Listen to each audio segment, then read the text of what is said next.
Hello, welcome back to my channel. और आज हम डिस्कस करेंगे 25 एमसीक्यूज जो जॉन कीट्स से रिलेटेड है।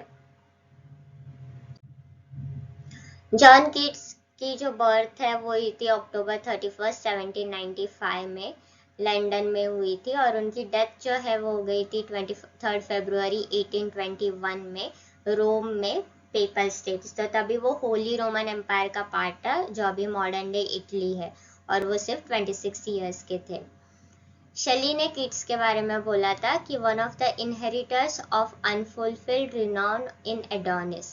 ठीक है, तो उन्होंने ये इधर तक बोला था एडोनिस में, जो शेली ने कीट्स पे एलिजी लिखी थी।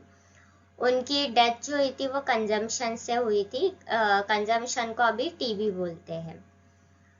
शेली ने पैस्टोरल एलिजी लिखी थी कीट्स के बारे में, जो है एडोनिस। पैस्टोरल मतलब जो कंट्री साइड में सेट होता है, और एलिजी मतलब किसी की डेथ को कमेमोरेट करने के लिए जब भी कोई सॉन्ग लिखा जाता है तो वो होता है एलिजी।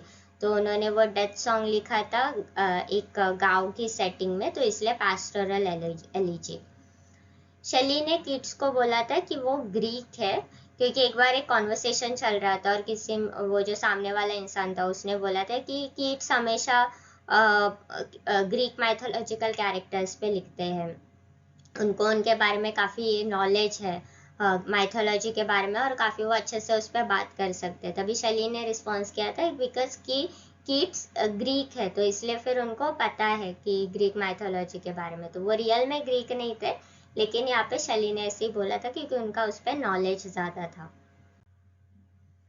मैथ्यू आर्नल्ड ने कीट्स के बारे में बोला ही इज विथ शेक्सपियर। तो यहाँ पे उन्होंने शेक्सपियर के साथ उनको कंपेयर किया था कि आर्नल्ड का ये मानना था कि जब भी पोएटिक टैलेंट की बात आती है, लिटरेरी मास्टरी की बात आती है, तो फिर कीट्स और शेक्सपियर एक ही लेवल पे है।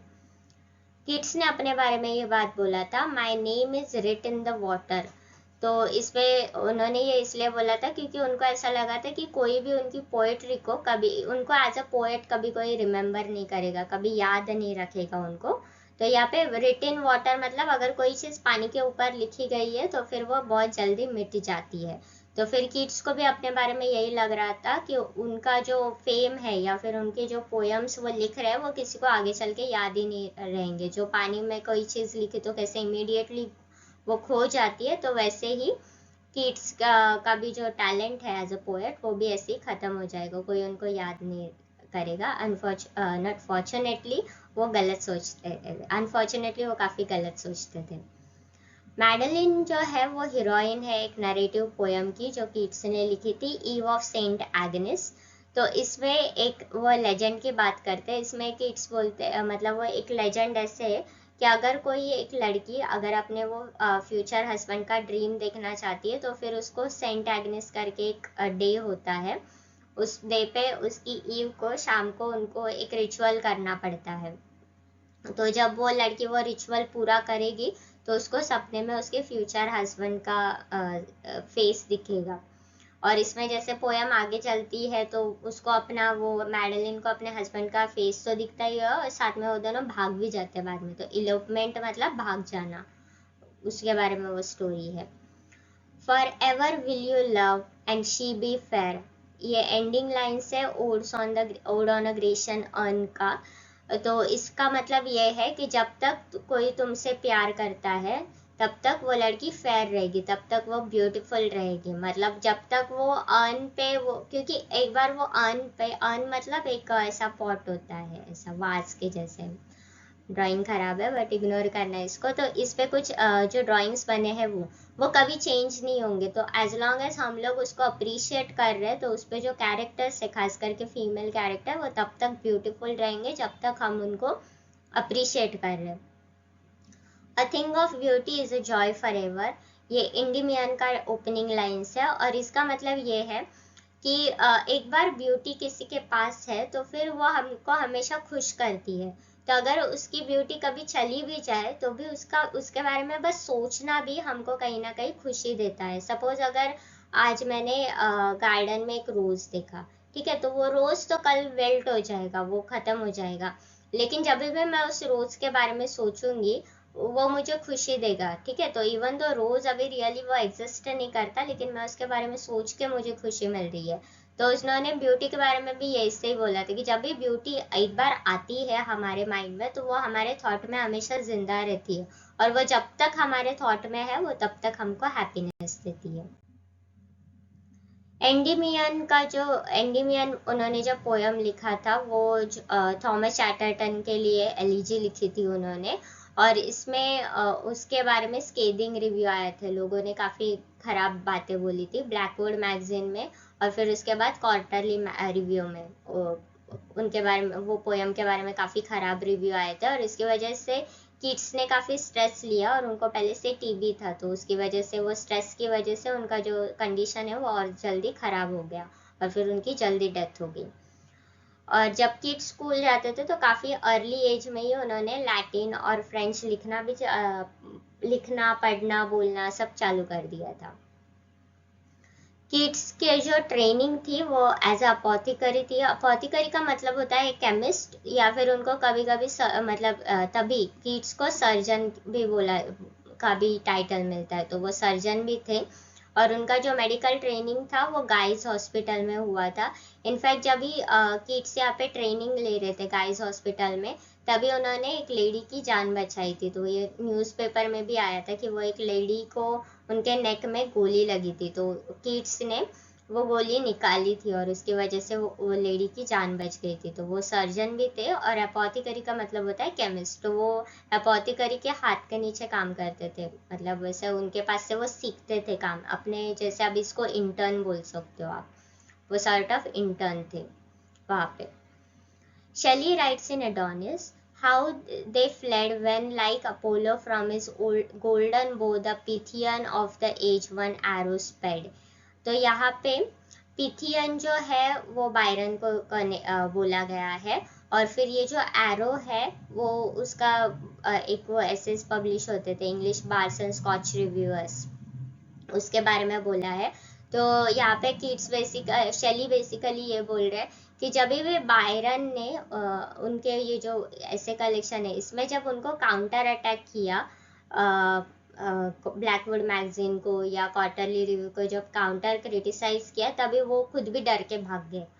तो उन्होंने उनका यहाँ पे वो मतलब है हाउ दे फ्लेड मतलब वो भी भाग गए, लाइक अपोलो के जैसे वो भाग गए जब एक पिथियन ने अपना एरो चला के, मतलब या फिर नॉट अपोलो की तरह भाग गए, बट अपोलो के जैसे उन्होंने एरो अपना बो एंड एरो होता है, उन्होंने जैसे वो बाण चलाया वैसे ही वो सारे वहां से भाग गए। तो जब बायरन ने उनको काउंटर क्रिटिसाइज किया तो ये सब लोग भी भाग गए डर के।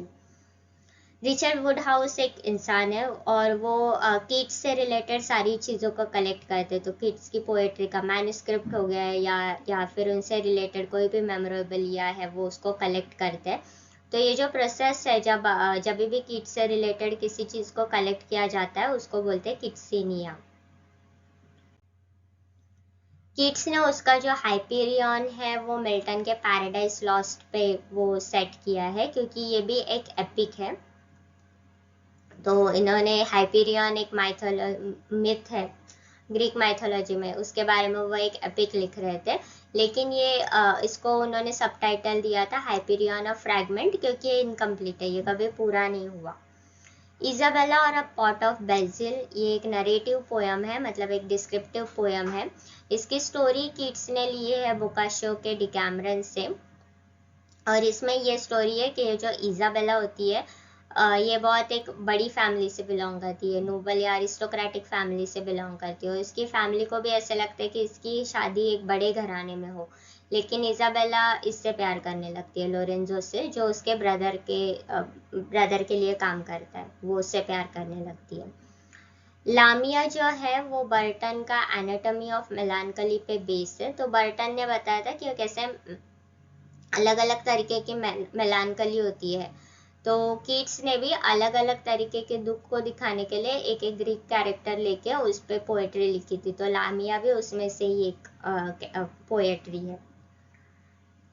कीट्स ने एंडीमियन की जो स्टोरी है वो ग्रीक माइथोलॉजी पे से ली थी। तो एंडीमियन एक शेफर्ड होता है, मतलब एक वो भेड़ बकरी चराने वाला होता है, और मून गॉडेस जो है मतलब सिलेन, वो उससे प्यार करने लगती है या फिर वो उसको अच्छा लगने लगता है। और फिर इस पोयम में उन्होंने सिलीन का नाम सिंथिया रखा था। किड्स का लव बेल डेम सांस मर्सी, ये एक बैलेड है। तो मतलब इसका मतलब है कि एक beautiful lady without a mercy, मतलब वो बस वो इतनी ब्यूटीफुल है कि सब उससे प्यार करने लगते हैं, लेकिन वो किसी को अच्छे ठीक से रिस्पॉन्ड नहीं करती। तो उसको जो भी उससे प्यार करता है उसके लिए कोई दया नहीं है।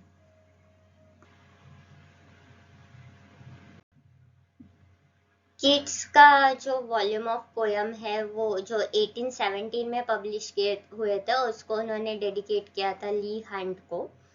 और वो जो Isabella and pot of basil है, उसमें जो लोरेंजो है उसको बाद में इजाबेला के भाई मार देते हैं। कीट्स ने ओड टू नाइटिंगेल में लिखा था, where youth grows pale spectre thin and dies. ये जो रेफरेंस है वो कीट्स के ब्रदर की डेथ पे है, जब उनके भाई की भी टीबी की वजह से डेथ हुई थी। तो उसके बारे में तभी उन्होंने ओड टू द नाइटिंगेल में ये लाइन लिखा था। हाइपेरियन जो है उसमें वो टाइटन्स एंड ओलंपियस के बीच में जो वॉर हुआ था, इसके बारे में बात करते हैं। तो टाइटन्स एल्डर गॉड है, और ओलंपियस अभी के जो गॉड है, मतलब जियोस, पोसाइडन, हेडिस वगैरह वो। तो टाइटन मतलब क्रोनोस, रिया वगैरह ये सब। लामिया एक ग्रीक माइथोलॉजिकल कैरेक्टर है जो सरपेंट वुमन होती है। सरपेंट वुमन मतलब ये होता है, आपने मरमेड देखी होगी तो उसकी जैसे नीचे की बॉडी फिश होती है, ठीक है। लेकिन सरपेंट वुमन में नीचे की बॉडी ऐसे स्नेक के जैसी होती है और ऊपर की बॉडी जो है वो फीमेल के जैसी होती है। तो ये बाल है, अगेन इग्नोर करो, मेरा ड्राइंग है। Okay, so that was it for this video. अगर आपको वीडियो अच्छा लगा तो प्लीज़ इसको लाइक करना, कमेंट करना, हो सके तो चैनल को सब्सक्राइब करना और अपने फ्रेंड्स के साथ भी इसको शेयर करना। Thank you.